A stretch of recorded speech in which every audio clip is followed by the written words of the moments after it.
Hello दोस्तों, फिर से आपका स्वागत है आपके अपने चैनल फ्रेंड टीचर में। आज हम लोग सर्कल के बारे में डिस्कस करेंगे। अब किसी भी क्लास से हो, किसी भी क्लास से, आज हम लोग सर्कल के बारे में ऐसे पढ़ेंगे कि आपको सर्कल से रिलेटेड कोई प्रॉब्लम नहीं होने वाला है। सर्कल का जितना कंपोनेंट होता है, जितना उसका एलिमेंट्स है, सब के सब पढ़ेंगे।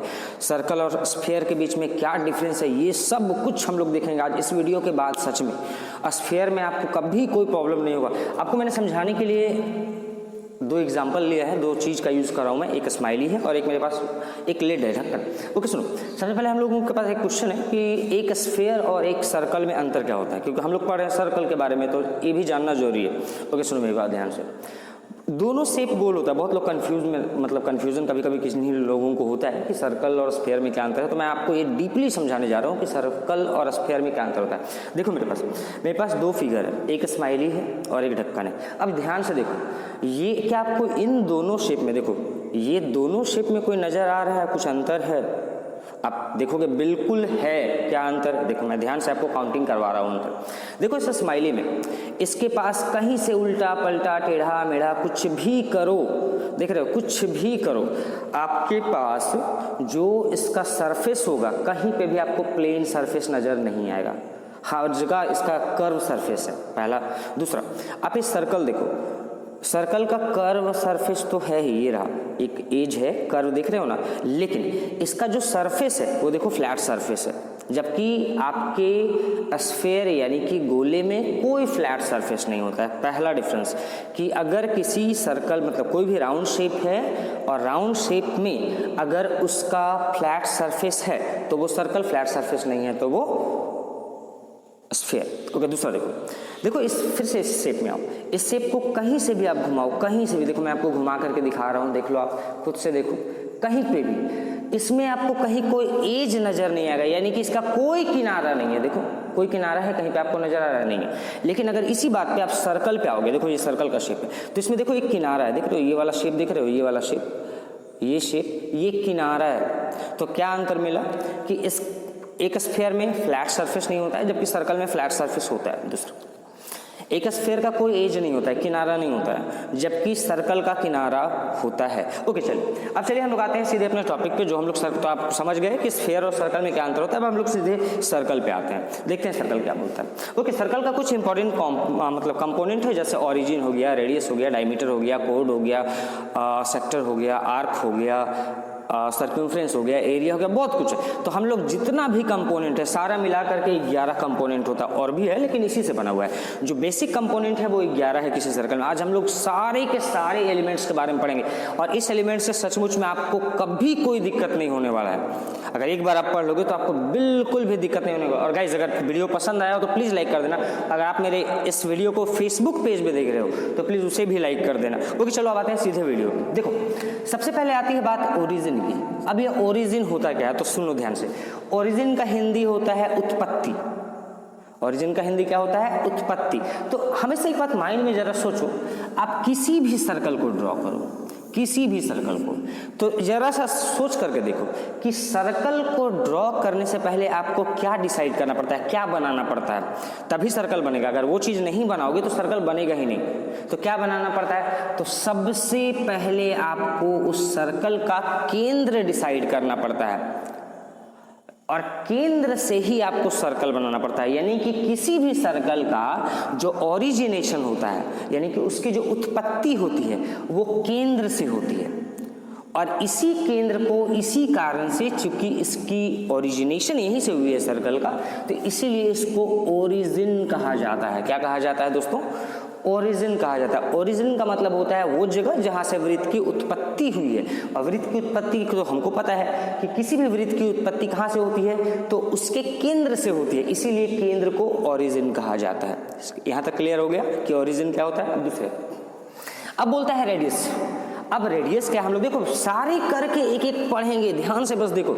अब बोलता है रेडियस क्या होता है, तो रेडियस क्या होता है, ध्यान से सुनो। बोलता है किसी भी वृत्त के जो केंद्र है, वृत्त के केंद्र का, आप अगर किसी भी वृत्त के केंद्र से वृत्त के किसी भी बिंदु पर, मान लो ये O है, एक बिंदु जो इसका केंद्र है, और उस बिंदु से वृत्त के कहीं पे भी किसी भी जगह पे आप एक रेखा खींचोगे तो उसी को, मान लो इसका नाम हम ए दे दिए, उसी को उसकी त्रिज्या कहते हैं, यानी कि रेडियस कहते हैं। तो रेडियस है क्या?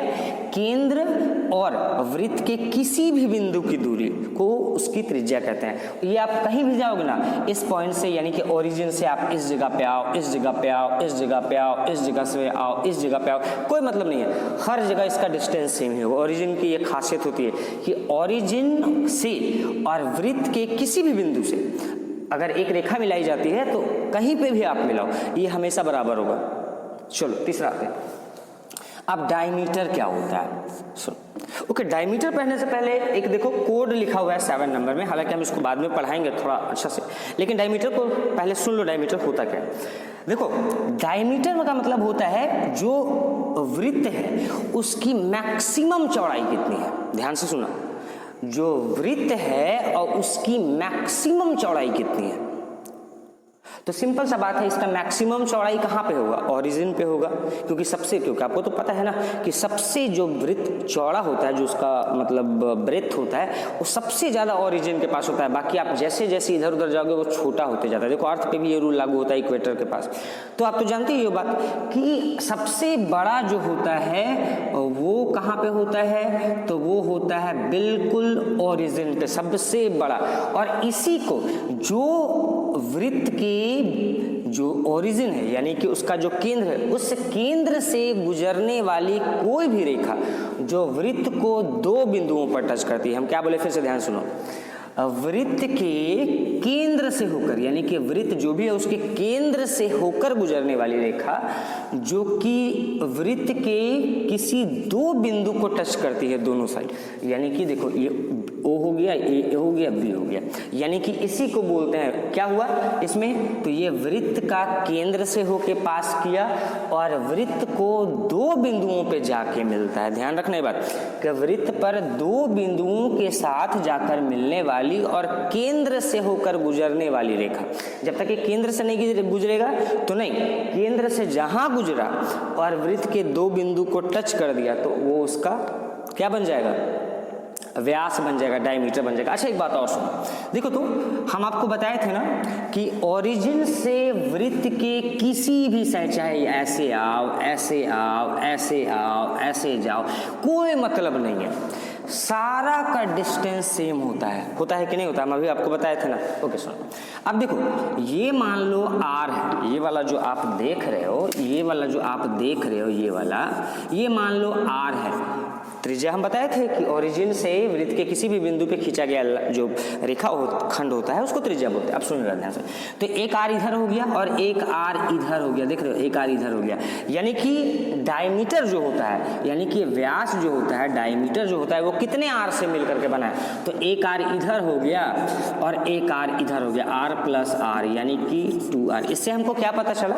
इससे हमको ये पता चला कि R और D यानी कि त्रिज्या और व्यास दोनों एक दूसरे से रिलेटेड है। कैसे रिलेटेड है? तो रिलेटेड होने का कारण ये है कि R का ठीक 2 गुना व्यास होता है, यानी त्रिज्या का जो व्यास होता है वो 2 गुना होता है। मान लो कि R 3 सेंटीमीटर, फॉर एग्जाम्पल किसी वृत्त का R यानी कि त्रिज्या 3 सेंटीमीटर है, तो ऑटोमेटिकली उस वृत्त का व्यास कितना हो जाएगा? तो सिंपली उसको 2 से गुना कर दीजिए, वो हो जाएगा 6 सेंटीमीटर। तो समझ आ गया कि त्रिज्या और व्यास हमेशा एक दूसरे का, मतलब त्रिज्या का व्यास जो होता है वो 2 गुना होता है। ओके, अब नेक्स्ट, अब सर्क्यूमफ्रेंस पे आ जाओ। ओके, सर्क्यूमफ्रेंस को समझाने से पहले मैंने आपके लिए एक रिसोर्स का यूज कर रहा हूँ, धागे का, ताकि आपको अच्छे से समझ में आ जाए। ओके देखो, सर्क्यूमफ्रेंस क्या बोलता है? सर्क्यूमफ्रेंस बोलता है कि कोई भी सर्किल को बनाया गया है तो उस सर्किल का जो ये वाला एज है, ये जो आप किनारे किनारे जो इसका एज देख रहे हो, ये वाला एज, हम शेप नहीं बना पाए सही से, लेकिन ये वाला एज जो किनारे किनारे जो एज होता है ना, उस एज को बोला जा रहा है। तो इस पूरे एज की लंबाई कितनी है? जैसे इसको और दूसरे शब्दों में अगर समझा जाए तो ऐसे बोला जा सकता है इसको कि इस वृत्त को बनाने के लिए कितने बड़े रेखाखंड की यूज की गई है। जैसे मान लो मैंने एक धागा लिया, देखो एक धागा है, एक रेखाखंड है ना, अगर रेखाखंड को हम ऐसे जोड़ दें, इस तरीके से हम जोड़ दें और जोड़ करके मतलब देखो हम बना पाएंगे ये तब। मान लो इस ढंग से अगर हम शेप बना दें तो बस इसका सर्क्यूम्फ्रेंस क्या हो जाएगा, बस इस सर्कल का सर्क्यूम्फ्रेंस बस इतना ही होगा कि इस सर्कल को बनाने में कितना बड़ा रेखाखंड का यूज किया गया है। तो सिंपल आपको क्या करना है, जैसे बोल लो सर्क्यूम्फ्रेंस का मतलब समझ में आ गया कि इस वृत्त को बनाने में कितने बड़े रेखाखंड का यूज किया गया है।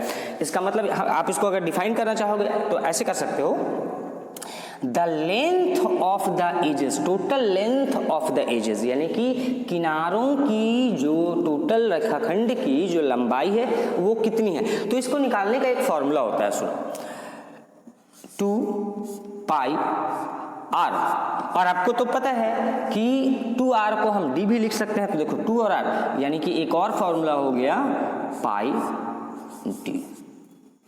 समझ में आ गया कि या तो 2 पाई r, सर्क्यूम्फ्रेंस समझ में आ गया। सर्क्यूम्फ्रेंस क्या होता है, तो वृत्त को बनाने में कितनी बड़ी रेखाखंड की यूज की गई है उसे हम लोग सर्क्यूम्फ्रेंस बोलते हैं। उसका ये वाला टोटल लेंथ, ये वाला होता है सर्क्यूम्फ्रेंस। ओके, बात है। चलो अब पाई के बारे में हो सकता है बहुत लोग जानते हो, बहुत लोग नहीं जानते हो। पाई का जो वैल्यू होता है वो 22/7 होता है या 3.14 होता है, जो कि परफेक्ट मान नहीं है। हालांकि मानते हम लोग यही है, लेकिन ये फिर भी परफेक्ट मान नहीं है क्योंकि ये एक इरेशनल नंबर है। खैर चलो आगे। क्या आपको पता है कि पाई में 22/7 ही क्यों लिया जाता है? क्या आपको ये बात पता है? ओके, चलिए हम लोग इसके अगर नहीं पता है तो, अगर पता है तो बहुत अच्छी बात है, नहीं पता है तो मैं आपको थोड़ा सा पास्ट में ले चलता हूँ, आपको इस बात को बताता हूँ कि 22/7 ही क्यों लिखा जाता है। ओके सुनो, बहुत पुराने जमाने की बात है, एंशिएंट में जब लोगों ने देखा कि कोई भी राउंड शेप का जो चीज है वो लुढ़कता है, यानी कि एक जगह से दूसरी जगह आसानी से जा सकता था, लेकिन एक प्रॉब्लम था कि परफेक्ट जो राउंड था वो किसी से बनता नहीं था, कहीं पे टेढ़ा हो जाता था, कहीं पे कॉर्नर निकल जाता था। तो इसके कारण क्या होता था, लुढ़कता तो था लेकिन जर्क करता था, यानी कि जंप करता था। तो उन्हीं में से कोई बुद्धिमान व्यक्ति था, उसने ये रिसर्च किया, उसने ये डिस्कवर किया कि अगर आपको परफेक्ट बनाना है गोल तो हमेशा सर्क्यूम्फ्रेंस और उसका टोटल जो डायमीटर है, यानी कि वृत्त का टोटल लेंथ और उसकी चौड़ाई के बीच में हमेशा 22/7 अनुपात होना चाहिए, यानी 22 और 7 का अनुपात होना चाहिए, तभी वो परफेक्ट गोल बनेगा। नहीं तो आप परफेक्ट गोल नहीं बनेगा। आप ये किसी भी सर्कल पे प्रूफ करके देख सकते हो कि अगर सर्क्यूम्फ्रेंस यानी कि जो वृत्त का जो टोटल लेंथ है और इसकी जो एग्जैक्ट चौड़ाई है उसके बीच में हमेशा 22 और 7 का अनुपात होगा, तभी वो सर्कल बनेगा, यानी राउंड शेप लेगा, नहीं तो नहीं लेगा। ओके, समझ में आ गया। तो ये कहाँ से आया 22/7? तो 22/7 को हम लोग या 22/7 लिखते हैं या 3.14 लिखते हैं। चलिए आगे। अब आते हैं आर्क। अब आर्क क्या बोलता है? सो आर्क क्या होता है? तो आर्क कहने का मतलब है कि आप जो ये वृत्त देख रहे हो ना, तो वृत्त के एजेस का कोई छोटा सा टुकड़ा, ये जो आप देख रहे हो, जैसे को हम देखो ब्लू से आपको मार्क करके दिखा रहे हैं, तो ये वृत्त का एजेस हो गया और इस एजेस का कोई भी एक छोटा सा टुकड़ा, जैसे एग्जांपल के तौर पे हम आपको बता रहे हैं कि आपको पता है कि वृत्त में कितने डिग्री का एंगल बनता है? 360 डिग्री का बनता है। कितने डिग्री का बनता है? और आपसे बोल दिया कि 360 डिग्री का नहीं बल्कि 70 डिग्री का आप हमको निकाल के दिखाइए सर्क्यूम्फ्रेंस। मान लो आपसे 360 डिग्री का नहीं बोलेगा, 70 डिग्री का निकाल के दिखाइए, यानी कि क्वेश्चन में बस इतना ही दूर का डिस्टेंस चाहिए, पूरा डिस्टेंस हमको नहीं चाहिए, इतना ही दूर का डिस्टेंस चाहिए। तब इस स्थिति में क्या किया जाता है कि सिंपल जितना डिग्री पूछा गया है 360 करके निकाल दिया है। तो सिंपल सर्क्यूम्फ्रेंस का एक छोटा सा टुकड़ा ही क्या कहलाता है? आर्क कहलाता है। इसको चाप भी हिंदी में कहा जाता है या वृत्तांश कहा जाता है। वृत्त का छोटा सा अंश क्या बोला जाता है? या तो चाप बोला जाता है या तो वृत्तांश बोला जाता है। और ये क्या होता है? तो सर्क्यूम्फ्रेंस का एक छोटा सा टुकड़ा होता है। समझ में आ गया? जैसे एग्जांपल के तौर पे मान लो कोई सर्क्यूम्फ्रेंस 16 सेंटीमीटर है, तो हो सकता है उसका जो चाप है यानी कि आर्क जो है वो 7 सेंटीमीटर हो, 5 सेंटीमीटर हो, तो मैंने इस ढंग से, क्योंकि वो एक छोटा सा टुकड़ा होता है। ओके चलो अब आ गया जो अब होता है जीवा यानी कि कोड। अब कोड क्या होता है? सुनो, डायमीटर जो हम लोग अभी डी पढ़े थे ना, देखो डायमीटर, ये जो हम लोग पढ़े ना डायमीटर, ये भी एक कोड है, ध्यान रखना।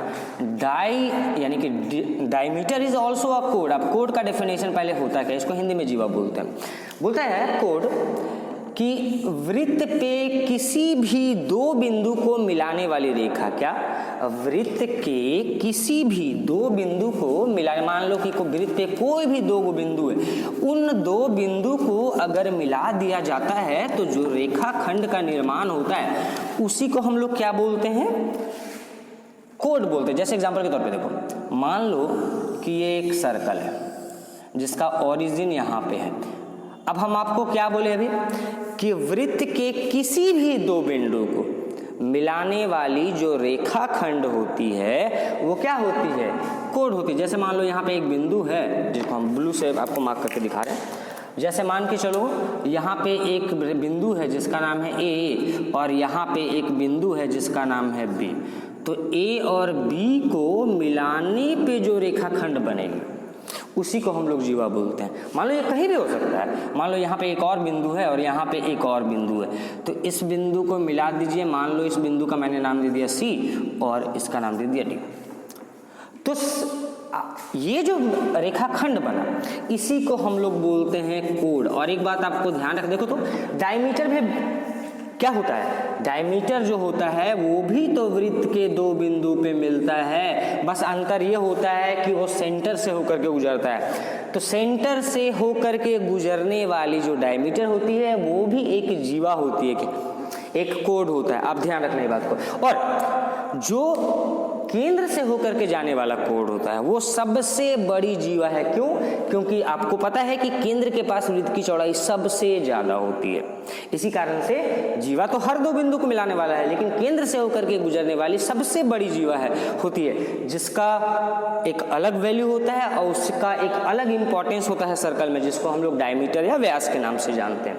ओके नेक्स्ट, अब आता है सेक्टर। अब हम आपको बताएं ना कि जैसे पूछता है आर्क में वैसे सेक्टर में भी पूछ देता है। अब सेक्टर का बस अंतर क्या है, ध्यान से सुनो। सेक्टर और इसमें, सेक्टर में अंतर ये है कि सेक्टर में पूरे वृत्त की बात होती है। एक वृत्त का उसमें क्या था, जब हम लोग पढ़े थे आर्क तो उसमें क्या था, सर्क्यूम्फ्रेंस का बस टुकड़ा था, यानी कि एजेस का एक टुकड़ा था।